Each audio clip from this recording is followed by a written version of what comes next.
I think that's the reason why you're such a target, and RBN is becoming more and more of a target. In particular, it's showing that we're becoming a target because of this Marianne Williamson thing. But you over the years have been a target because you specifically advocate against the Democratic Party, and that's it. You haven't changed over the years. I did a stream called Obsession, and it was about how Sam Cedar is obsessed with you, and it's because all of that, the boutique left, all of the pseudo left, they're obsessed because not because your policies change, it's because you went from saying, okay, let's try this, go through this Democratic Party, to saying, fuck that shit, we're not doing that shit no more. Now you have become an enemy. You're the same person. You had a show called Aggressive Progressive, but now you're too aggressive. Now it's like it's a joke. It is literally a joke. But what has happened is they have decided to latch on to the Democratic Party, and you said, fuck that shit, I'm jumping off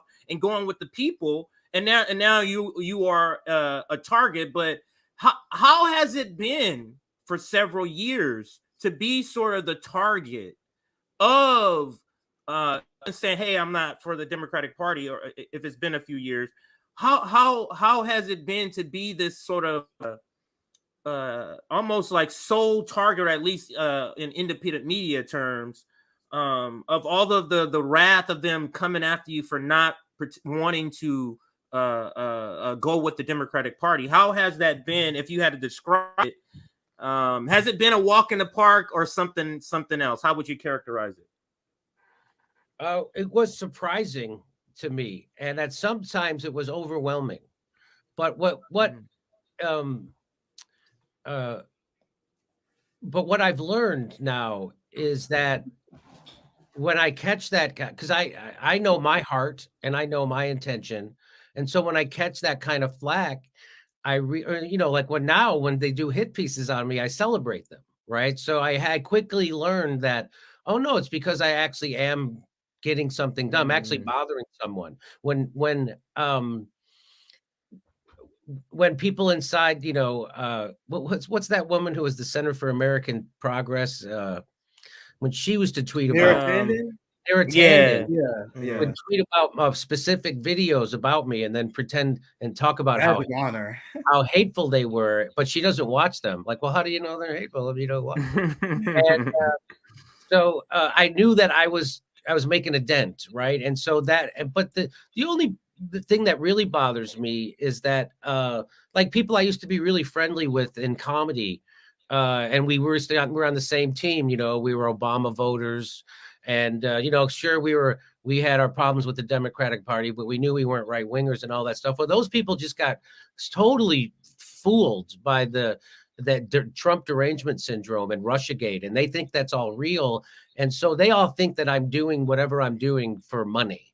And my show was already, especially before campaign, then people think whatever people disagree with you on now, they just immediately say you're doing it for money. Meanwhile, Rachel Maddow makes fucking $100,000 a day. Somehow I'm the one doing YouTubers because they sell T-shirts, that thing everyone does. Anyway, so to me that's the hardest part, right? And I lost people over, but every time you lose someone, like I lost Bernie supporters for sure when I started to tell them the truth about Bernie. And I remember I used to block them, right, on Twitter, and then someone told me, they said, no, you have to give them a chance to come back because they're gonna realize. And then I was like, oh, okay, maybe you're right. Maybe they're just, so I have to keep the door open. And so when they get sufficiently, there's going to come a time, hopefully, when they'll see through it and they'll understand. And more people see through Bernie Sanders.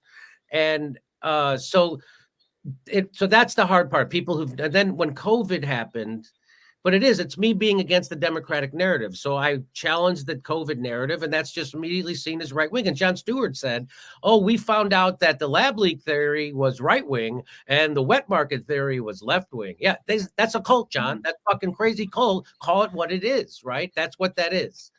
And so anyway, so I'm outside the cult, and a lot of those people are really funny. I had 20 years of fun with them. And now they look at me like I'm a traitor to them and to their party. And I am. I'm not in their party, but I'm not a traitor to my ideals. I've always kept the same radical left ideas. You know, it's a radical to be for Medicare for all. They never talk about it. It's a radical to be against the wars and tell the truth about Ukraine. It's a radical to do all these things.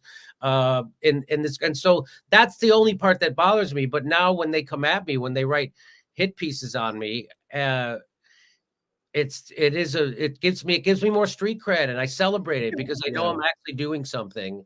And it's when they stop calling me a conspiracy theorist or a right winger is when I know I lost it, and I'm not pushing back against the establishment enough, because that's exactly what it is.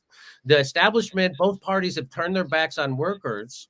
And now that they emphasize all these things that are problems in America, but they make them way bigger than they are. And that's all they want you to talk about. And again, identity politics is putting someone from a marginalized group in charge of a problem instead of fucking fixing it, which is exactly what Pete Buttigieg is. He's got two things going for him. He's gay and he's really gay. That's the only thing he has going for him. And the guy that he couldn't fix a pothole in South Bend, Indiana, and then we put him in charge of transportation. And then when we have the biggest fucking supply chain meltdown in the history of the world, he takes a month off to go have a baby. Like, what the fuck? And I'm for parental leave for everybody except that fucking except that motherfucker.